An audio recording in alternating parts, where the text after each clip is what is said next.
Hello friends, welcome to my YouTube channel. कैसे हैं आप लोग? आई होप अच्छे ही होंगे। आज हम स्टार्ट करेंगे मॉडर्न हिस्ट्री का very very important topic, civil uprisings, tribal uprising और पीसेंट मूवमेंट्स। जो भी मूवमेंट्स हुए थे फ्रीडम स्ट्रगल के टाइम पे, वो सारे हम करेंगे। और इसमें से आपको हर एक एग्ज़ाम में जिसमें कि मॉडर्न हिस्ट्री या फ्रीडम स्ट्रगल पूछा जा रहा है, एक या दो क्वेश्चन मिल ही जाएगा इस टॉपिक से। तो आइए स्टार्ट करते हैं। देखिए, पहले तो हमें जानना है कि पीपल्स ने जो रेसिस्टेंस किया था against British before 1857, three forms में किया था: सिविल रिवेलियन, ट्राइबल अपराइजिंग और पीसेंट मूवमेंट्स में। पॉजिटिव फैक्टर्स क्या थे पीपल्स अपराइजिंग के? एक तो कॉलोनियल लैंड रेवेन्यू सेटलमेंट ऐसा था कि उसने बहुत ज़्यादा बर्डन डाल दिया था, और जिससे क्या हुआ था कि एविक्शंस हो गए थे पीसेंट्स के from the lands and encroachment on tribal lands.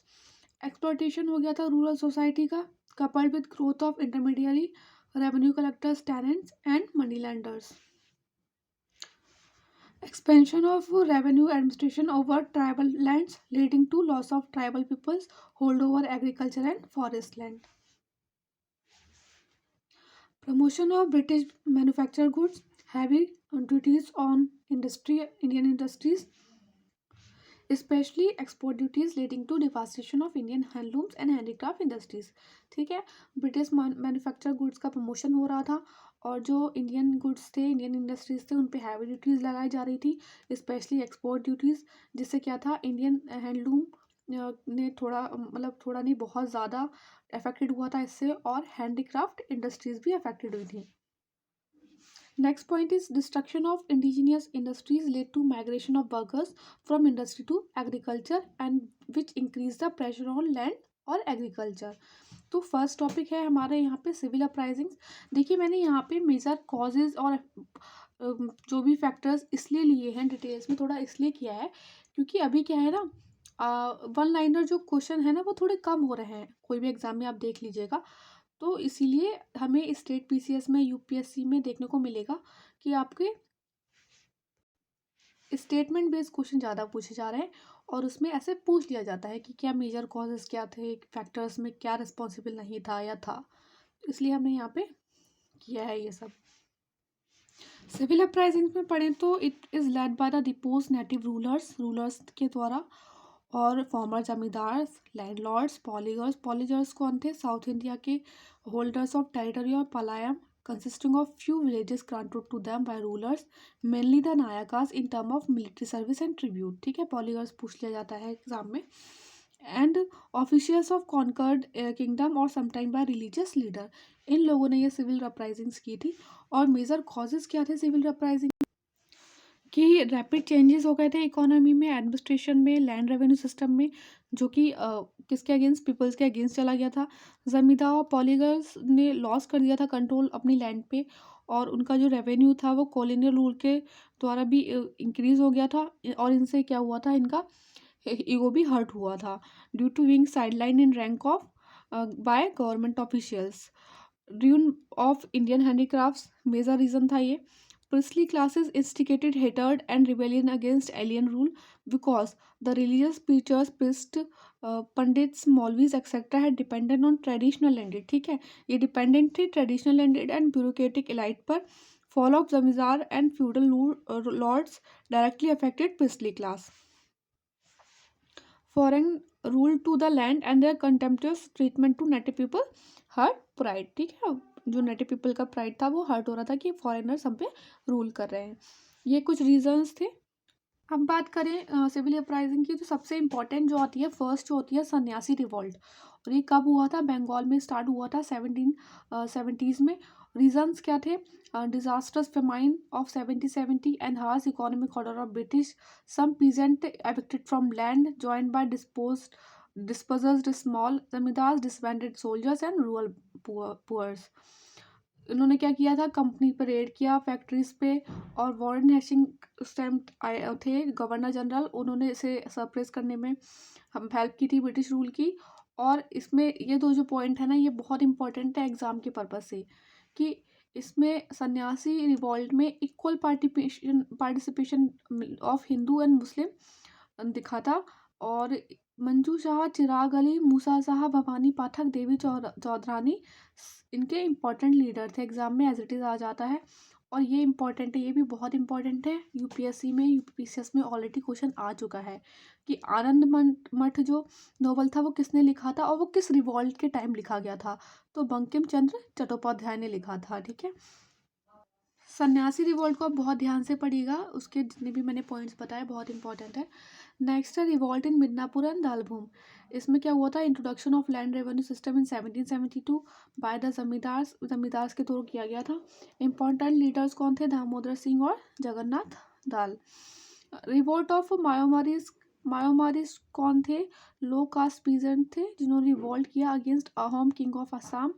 और बुरकनदेज क्या था, द मोबिलिटी। ये ऐसे जो टर्म्स आते हैं ये हम बहुत इम्पोर्टेंट देखेंगे, क्योंकि ऐसे जो टर्म्स होते हैं वो हमें एग्जाम में राइट ऑप्शन चूज करने में हेल्प करते हैं। तो बुरकनदेज कौन थे, the demobilise soldiers of Muslim armies and zamindars. Next है revolt of Dhundhia in Bednur. ये 1800 में हुआ था। धूंधिया भाग एक लोकल मराठा लीडर थे, इन्हें इस्लाम में कन्वर्ट कर दिया गया था टीपू सुल्तान के द्वारा और उन्हें जेल में डाल दिया गया था। उसके बाद जब वो रिलीज़ हुए तो उन्होंने ऑर्गेनाइज की फोर्स और रिवोल्ट किया था ये। ठीक है, resistance of Kerala Varma Pazhassi Raja known as Kerala Simham और लाइन ऑफ केरला और साइकी राजा भी बोलते हैं इन्हें। अब रिबेलियन आबाद में कब हुआ था, 1799 में हुआ था। इसमें क्या हुआ था कि वजीर खान रिलेशन जो थे ब्रिटिश से वो ख़राब हो गए थे और ब्रिटिश ने क्या किया था, सादत अली खान को गद्दी पे बिठा दिया था, राजा बना दिया था। और वजीर अली को क्या किया था, ग्रांटेड पेंशन इन बनारस। इन्होंने क्या किया, वजीर अली खान ने उन्हें लंच पे बुलाया था। एक रेजिडेंट थे जॉर्ज फैड्रिक, ब्रिटिश रेजिडेंट, और उन्होंने क्या किया, मार दिया था। वजीर allies guard kill 2 other European and even attack magistrate of Banaras. और इस होल इंसिडेंट को क्या बोला गया, मैसेक्रे ऑफ बनारस। ठीक है, तो ये यूपी के लिए इंपॉर्टेंट हो जाता है, इसलिए मैंने ये वाला जो है रिवेलियन इंक्लूड किया है। नेक्स्ट आ जाता है पोलेगा रिवोल्ट। सन्यासी के बाद सेकंड मोस्ट इम्पॉर्टेंट यही रिवोल्ट है। ये ब्रिटिश के अगेंस्ट हुआ था 1795 टू 1805 में। कहाँ हुआ था, करनूल में हुआ था और उसके मेन लीडर जो थे वो थे Narasimha Reddy. Between 1803 and 1805, polygons of North Arcot rose in rebellion when they were deprived of the right to collect कावल फी। देखिए ऐसे टर्म्स होते हैं, बहुत इंपॉर्टेंट होते हैं एग्जाम के पर्पज से। कावल फी क्या होता है, कावल फी को वॉच भी कहते हैं। इसलिए क्या था, ये एक एंशियंट इंस्टीट्यूशन था तमिलनाडु का और इसमें क्या था, it was a hereditary village of police office with specified rights and responsibilities. एक ऐसे ही टर्म है इजारादार्स, जिन्हें रेवेन्यू फार्मर्स बोला जाता था। ऐसे टर्म्स आ जाते हैं एग्जाम में, तो आप ऐसे छोटे छोटे पॉइंट बना लीजिएगा, आपके एग्जाम में बहुत ज़्यादा हेल्प करेंगे कि इजारादार्स क्या है, कावल फी क्या है और बुरकानदेज क्या है। ठीक है, नेक्स्ट है दीवान बेलू थम्पीज रिवॉल्ट। रीज़न क्या था इसका, सब्सिडियरी अलायंसेस के बाद क्या हुआ था, वेलेस्ले ने सब्सिडियरी अलायंस किया था त्रिवनकुर में और उसमें हार्श कंडीशंस हो गई थी। रूलर्स नॉट एबल टू पे subsidy and fail in their areas, British resident interfere in internal affair. जैसे कि सब्सिडियरी अलायंस का कॉज था कि इंटरनल अफेयर में इंटरफेयर नहीं करना था, लेकिन उसमें लोग करते थे। PM Velu Thampi resented assist by Nair troops address gathering in Kundara ये देख लीजिए इंपॉर्टेंट है। Open calling for taking up arms and against British to oust them from native soil. और इसे क्या कहा गया था, कुंद्रा प्रोक्लेमेशन कहा गया था। एग्जाम में ऐसे आ सकता है, वैसे अभी तक आया तो नहीं है लेकिन यहाँ ऐसे आ सकता है कि कुंद्रा प्रोक्लेमेशन जो था वो कौन से टाइम पे हुआ था। ठीक है, 1880s में। अगर आपको थोड़ा भी आइडिया होगा कि हाँ ये स्टार्टिंग के रिसेंटमेंट में था या रिवेलियन में था, तो आप सही आंसर चूज कर सकते हैं। नेक्स्ट आता है आपका पाइका रिवेलियन। देखिए सन्यासी, पॉलिजर और पाइका, इसके बाद आता है पाइका, थर्ड मोस्ट इम्पॉर्टेंट जो है। 1817 में हुआ था ये और इसके जो मेन लीडर कौन थे, बख्शी जगबंधु विद्याधर थे जो कि मिलिट्री चीफ थे और मुकंदर देव थे और दीनबंधु थे। रीज़न क्या था, पायक्स कौन थे, पायक्स ओडिशा के ट्रेडिशनल लैंडेड मिलिशिया से, मिलिटिया मतलब foot soldiers literally and enjoyed rent-free land tenures for the military service and policing function on hereditary basis. ठीक है, hereditary basis याद रखिएगा. Conquest of Odisha by company 1803 में कंपनी ने ओडिशा को कॉन्केस्ट कर लिया. और dethronement of Raja of Khurda, reduce power and prestige of Paiks. Land policy भी अफेक्ट हो गई थी, चेंज हो गई थी, जिससे कि कौन अफेक्ट हुआ था, जमींदार्स और peasants. Common masses also affected by the rise in price of salt due to tax impose, evolution of cowrie currency and payment of tax in silver etcetera. Succeed कैसे हुए? लार्ज एमिशन ऑफ एरियर्स मिला इन्हें, reduction in assessment, suspension of sale, status of defaulter at discretion. तो ये important है, हम ध्यान से देखेंगे. पाइका रिबेलियन कब हुआ था, डेट भी याद रखेंगे. नेक्स्ट इज अहोम रिवोल्ट 1828 में हुआ था. मेन जो इसके लीडर थे वो थे गोमधर कन्वर, जो कि प्रिंस थे अहोम के. और नेक्स्ट थे लीडर धनंजय और जयराम भी लीडर थे. British not withdraw from Assam after first Burma war instead of pledge. क्या हुआ था कि फर्स्ट बर्मा वार से पहले ब्रिटिश ने ये प्लेज लिया था कि वो विड्रॉन कर देगा असम से, लेकिन उसके अगेंस्ट क्या वो कर रहा था कि ज़्यादा से ज़्यादा टेरिटरी को अपने अधीन कर ले रहा था, इसीलिए ये रिवॉल्ट हुआ था. फाइनल क्या रहा था? फाइनल ये रहा था कि अपर असम हैंडेड टू महाराजा पुरंदर सिंह. अपर असम को महाराजा पुरंदर सिंह को सौंप दिया गया था. नेक्स्ट है बहावी मूवमेंट. बहावी मूवमेंट बहुत इंपॉर्टेंट है. और इन्हें लीडर कौन है, किसने फाउंड किया था? सैयद अहमद ऑफ रायल बरेली. और इनका मेन एम क्या था कि दरुल हर्ब, लैंड ऑफ काफिर्स को कन्वर्ट किया जाए दरुल इस्लाम, लैंड ऑफ इस्लाम. इन्होंने कंडेम किया western influence on Islam and advocated a return to pure Islam and society as it was in Arabia of prophet time. मतलब इन्होंने बेसिकली क्या बोला था कि वेस्टर्न इन्फ्लुएंस में इस्लाम ना जाए और रिटर्न कर जाए अपने प्योर इस्लाम की तरफ. नेक्स्ट आता है कोका मूवमेंट 1840 में हुआ था. और इनके मेन लीडर कौन थे? भगत जवाहर मल, और इन्हें सियां साहिब भी बोलते हैं पंजाब में. और उसके बाद कौन लीडर बने थे इनके बाद? भगत जवाहर मल के बाद बाबा राम सिंह. और बाबा राम सिंह ने फाउंड किया था नामधारी सिक्स एक्ट. देखिए ये जो छोटे छोटे पॉइंट होते हैं ये एग्जाम के पर्पज से बहुत इंपॉर्टेंट होते हैं, जैसे कि मैंने आपको बताया कि राइट ऑप्शन चूज करने में आपकी हेल्प करते हैं एग्जाम हॉल में. इसमें क्या हुआ था कि remove British and restore Sikh rule की मांग हुई थी ओवर पंजाब में. Advocated wearing hand woven cloths and boycott of English laws and education and product. So concept of swadeshi and non cooperation propagated by the Kukas. Important point है बहुत ज़्यादा, exam में आ जाएगा. जैसे कि मैंने आपको बताया कि सन्यासी रिवोल्ट में हिंदू और मुस्लिम की यूनिटी देखी गई थी, वैसे ही ये वाला पॉइंट भी इम्पोर्टेंट हो जाता है. देखिए सिविल अपराइजिंग्स तो कर लिया हमने, और अब हम स्टार्ट करते हैं पीसेंट मूवमेंट्स कौन कौन से हुए थे. इंपॉर्टेंट वन ही कवर करेंगे हम. फर्स्ट जो था वो नरकेल वरिया अपराइजिंग था. और इनके जो लीडर थे मेन वो कौन थे? मीर निथार अली, और उन्हें तीतू मीर भी कहा जाता है.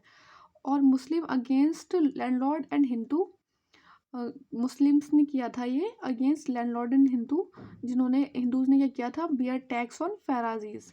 और ये इंपॉर्टेंट पॉइंट है इसमें, first arm peasant uprising against British हुई थी ये वाली, और बाद में इसको मर्ज कर दिया गया था किसके साथ? बहाबी मूवमेंट के साथ. पागलपंथी अपराइजिंग, करण शाह और टीपू जो थे वो इनके मेन लीडर थे. और क्यों हुई थी ये? देखिए इसमें ईयर भी आ जाता है, इसलिए मैंने ईयर भी मेंशन किया है. इंपॉर्टेंट वन का ईयर भी मेंशन कर रखा है. 1825 से 1835 में हुई थी ये. To fight operations of zamindar refuse to pay rent above a limit. Faraji revolt, इनके लीडर थे हाजी सरियतुल्ला और दादू मियाँ. फराजीज कौन थे? Follower of Muslim sect founded by Haji Shariat Allah of Faridpur. Next है मोपला अपराइजिंग 1836 से 1854 के बीच में हुई थी. Due to hike in revenue demand and reduction of field size plus operation of official.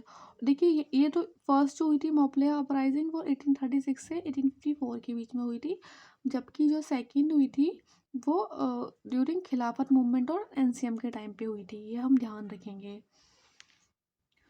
हम बात करें पीजेंट मूवमेंट 1857 से 1947 के बीच में, तो कुछ कॉजेज और रिजल्ट्स पढ़ लेते हैं. देखिए impoverishment of Indian peasantry due to colonial economic policy main factor थी. Ruin of handicraft leading to overcrowding of land.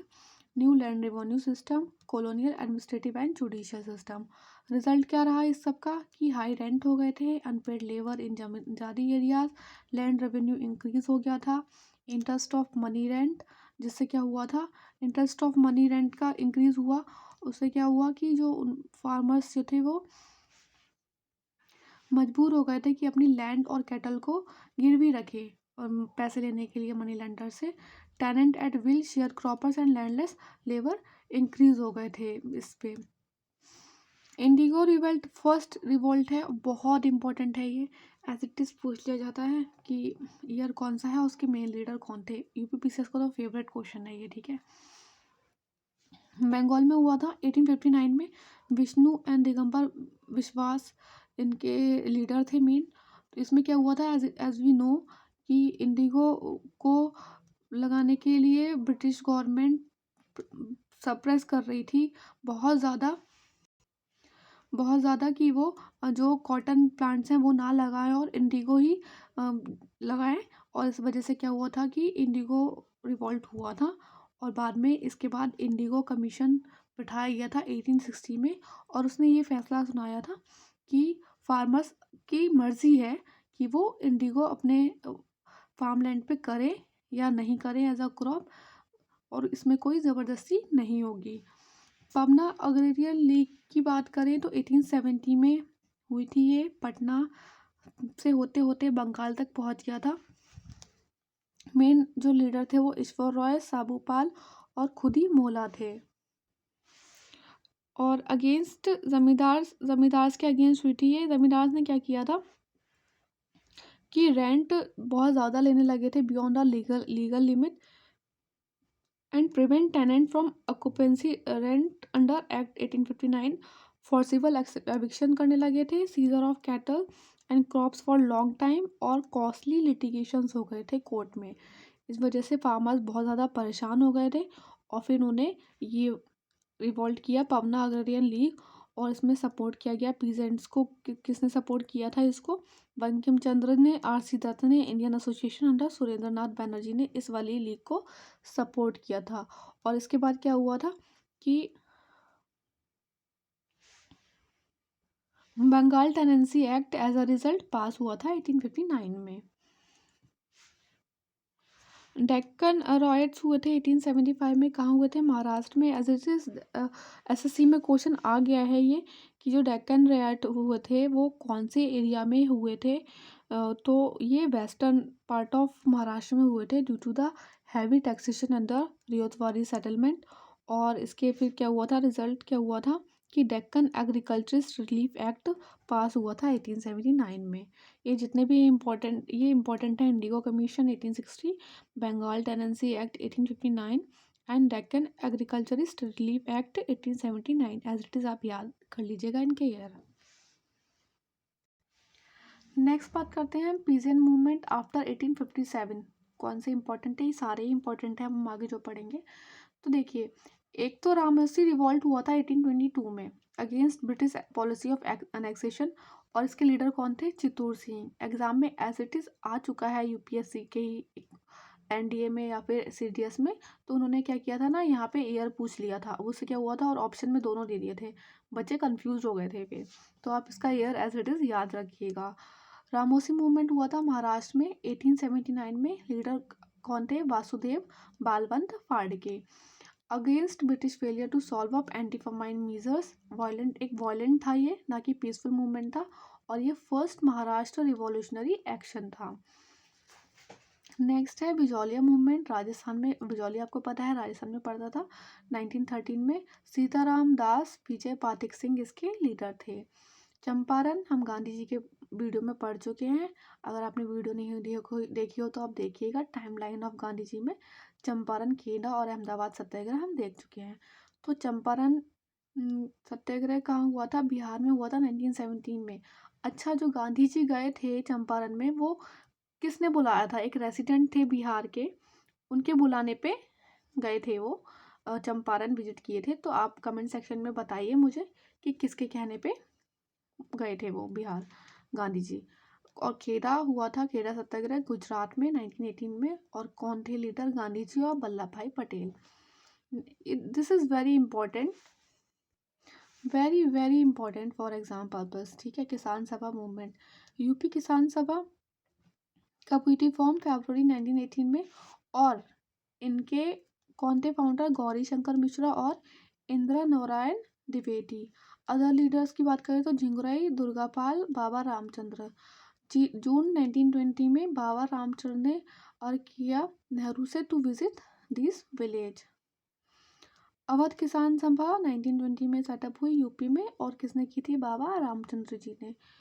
All India किसान कांग्रेस और सभा लखनऊ में हुई थी 1936 में बाय स्वामी सहजानंद सरस्वती, प्रेसिडेंट बने थे इसके, और एन.जी. रंगा सेक्रेटरी बने थे। किसान मैनिफेस्टो इशूड हुआ था periodical under Indulal Yagnik start हुई थी। ऑल इंडिया किसान सभा and Congress held session in Faizpur in 1936। Next है एका मूवमेंट 1921 में हुआ था, और इसके मेन लीडर कौन थे? मदारी पासी थे, और ये नॉर्दर्न डिस्ट्रिक्ट ऑफ यूपी में हुआ था, हरदोई, बहराइच और सीतापुर में, और इसे अवध भी बोलते हैं। इशूज़ क्या थे? हाई रेंट थे, 50% हायर थे, ऑपरेशंस ऑफ ठेकेदार्स, और प्रैक्टिस ऑफ शेयर रेंट। फिर मीटिंग हुई, पीजेंट ने क्या वॉर ली थी इसमें कि pay only recorded rent but would pay it on time, not leave when evicted, refuse to do forced labor and give no help to criminals, abide by panchayat decision।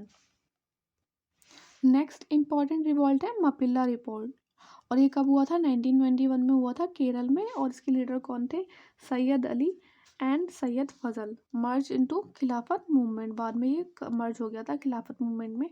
मपिल्लास कौन थे? वो मुस्लिम टेनेंट्स थे जो कि इनोवेट कर रहे थे Malabar region, where most of landlords were Hindus against operations of landlords, unpopular landlords, Jainis, who were mostly Hindus. Leaders of Khilafat non-cooperation movement like Gandhi ji, Shaukat Ali Khan और मौलाना आज़ाद ने सपोर्ट किया था इसे। नेक्स्ट इज बारडोली सत्याग्रह, गुजरात में हुआ था 1928 में, वेरी इंपॉर्टेंट। और कौन थे लीडर यहाँ पे? वल्लभ भाई पटेल थे, ये भी बहुत इंपॉर्टेंट है। और इसी सत्याग्रह में एक वुमेन थी बारडोली की, जिन्होंने उनको टाइटल दिया, किसका? सरदार टाइटल दिया था उन्हें। इसमें क्या हुआ था कि लैंड रेवेन्यू को इंक्रीज कर दिया गया था 30%, इसीलिए सत्याग्रह ऑर्गेनाइज किया गया था। पटेल ने क्या किया था? पटेल जी ने सेटअप की 13 छावनीज और workers camp in taluka. Bardoli Satyagraha Patrika brought to mobilise public opinion.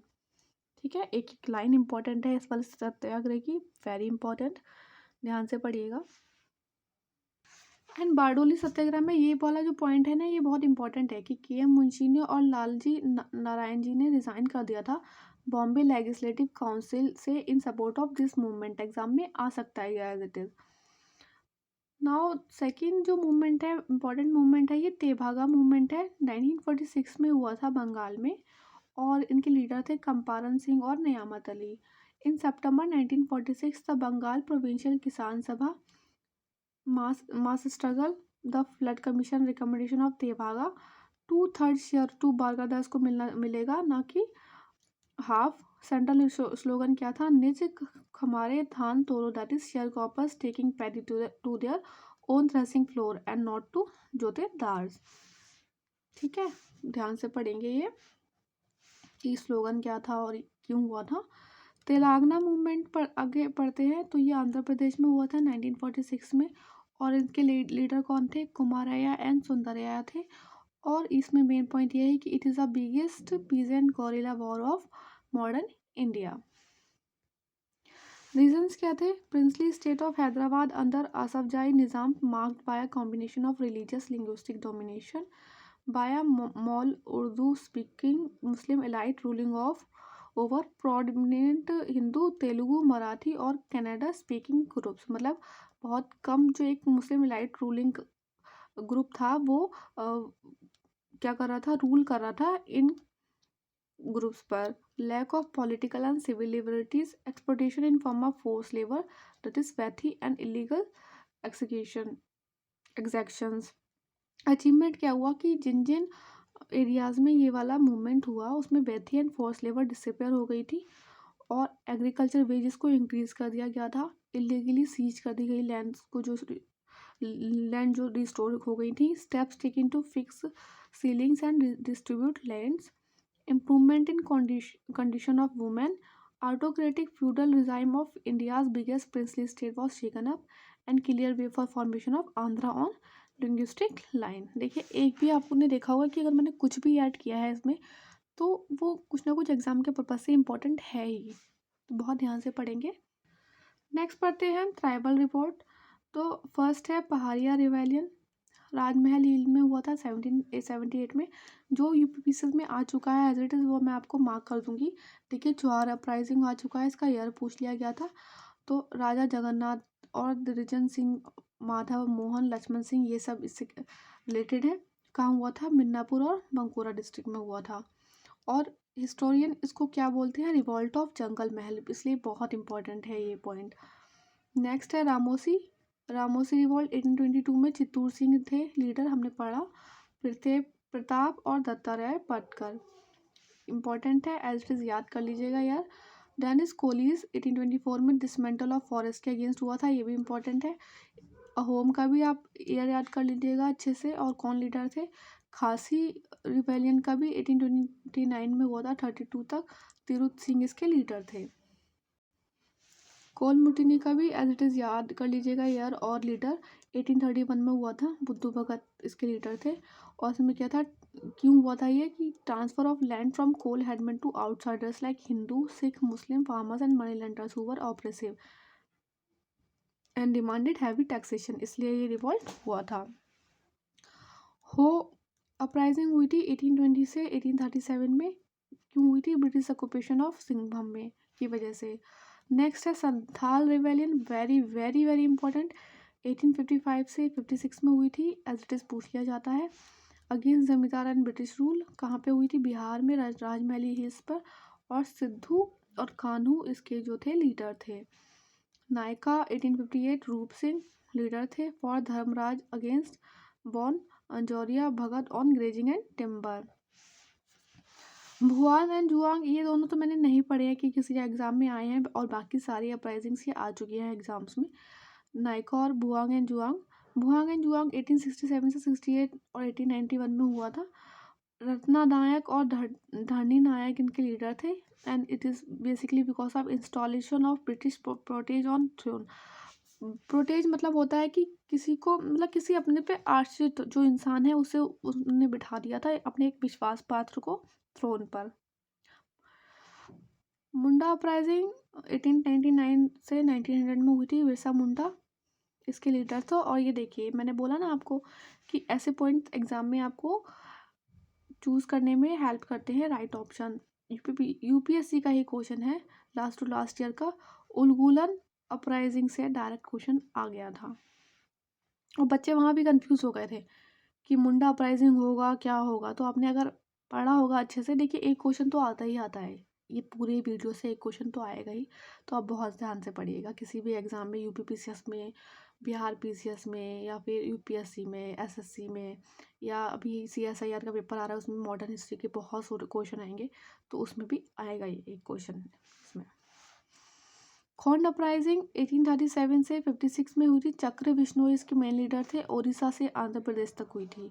Bhil 1913 में हुई थी, गोविंद गुरु इसके मेन लीडर थे, because of a temperance and purification movement. Koyas और रंपास रिबेलियन कब हुआ था? 1920, इंपॉर्टेंट है, 1922 से 24 तक। अल्लूरी सीतारामन राजू इसके मेन लीडर थे against British rule. Zeliang song, ये कुछ दो मूवमेंट है जो कि मुझे इंपॉर्टेंट लगे, स्पेक्ट्रम से ही लिए मैंने, तो इसलिए मैंने यहाँ पे मेंशन किए। जेलियांग सॉन्ग मूवमेंट मणिपुर में हुआ था 1920 में, क्यों हुआ था? Against failure to protect them during Kuki violence in 1917 to 19। Kuki revolt क्या था? मणिपुर में ही हुआ था, कि इसमें British policies of recruiting labour during first world war. Heraka cult 1930s में मणिपुर में किसने लीड किया था? रानी गैरिनल्यू ने इससे किया था। और फिर क्या हुआ था, ये तो जो ऑप्रेस कर दिया गया था, पूरा सप्रेस्ड कर दिया गया था ये कल्ट, लेकिन बाद में काबुई नागा एसोसिएशन 1946 में यहाँ पे इस्टेब्लिश हुआ था इस मेमोरी में। Next is Vellore mutiny 1806। Exam में एज आ जाता है। कमेंट सेक्शन में बताइए कि कौन से गवर्नर जनरल के अंडर ये वाली म्यूटिनी हुई थी। मैंने आपको कराया है governor general of India and viceroy of India video के अंदर, तो आप मुझे बताइएगा। देखिए सारी अपराइजिंग्स तो आपकी हो गई है, लेकिन अभी ये 2 पॉइंट बच रहे थे, तो इसलिए मैंने ये भी यहाँ पे कवर कर लिए कि सारे हमने जब मूवमेंट किए हैं तो मूवमेंट ऑफ वर्किंग क्लास भी देख लेते हैं। रीज़न क्या था कि वर्किंग क्लास को लो वेजेस मिल रहे थे, लॉन्ग वर्किंग आवर्स थे, unhygienic and hazardous working conditions थी, employment of child labour, absence of basic amenities. Early nationalist moderates थे ना, उन्होंने सपोर्ट नहीं किया था फैक्ट्री एक्ट 1881 और 1891 को। रीज़न क्या था कि they don't want a division in movement on basis of classes and were indifferent to labour cause. 1870 में शशिपदा बनर्जी ने एक न्यूज़पेपर किया था रिलीज, भारत श्रमजीवी। इसी तरीके से 1880 में नारायण मेघाजी लोखंडे ने एक न्यूज़पेपर किया था रिलीज, दीन बंधु, and setup Bombay mill and mill hands association. 1899 में फर्स्ट स्ट्राइक हुई थी, great Indian peninsula railway took place. और तिलक और केसरी मराठा जो था, जो कि तिलक ने किया था केसरी और मराठा एडिटेड, और कैंपेन ने इस कैंपेन को सपोर्ट किया था ये दोनों न्यूज़पेपर्स ने। वेरी इंपॉर्टेंट ऑर्गेनाइजेशन यूनियन है, आप बहुत ध्यान से पढ़ेंगे। All India Trade Union Congress कब हुई थी इस्टेब्लिश? 31 अक्टूबर 1920। और इसके फर्स्ट प्रेसिडेंट कौन थे? लाला लाजपत राय। और जनरल सेक्रेटरी कौन थे? देवान Chaman Lal. Third and fourth president कौन थे? CR दास थे, ठीक है, इस यूनियन के। Lala Lajpat Rai first to link capitalism with imperialism and militarism are twin children of capitalism, उन्होंने ये बोला था, बहुत इंपॉर्टेंट है, एग्जाम में आ जाता है।